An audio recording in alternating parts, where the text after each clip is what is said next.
Welcome to JH. In this guide, I will demonstrate how to delete a project within Asana.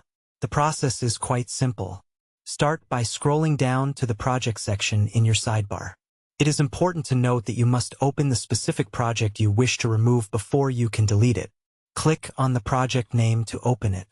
Next, navigate to the Actions arrow located at the top of the screen. This will trigger a drop-down menu where you will find the Delete Project option at the very bottom. Click that option and prepare to confirm. Be aware that this action will permanently erase the project along with any unassigned tasks, custom fields, rules, task templates, and read-only links associated with it. If you are ready to proceed, click the Delete button.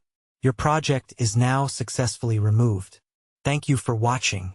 If you found this helpful, please like the video and subscribe for more guides. See you in the next tutorial.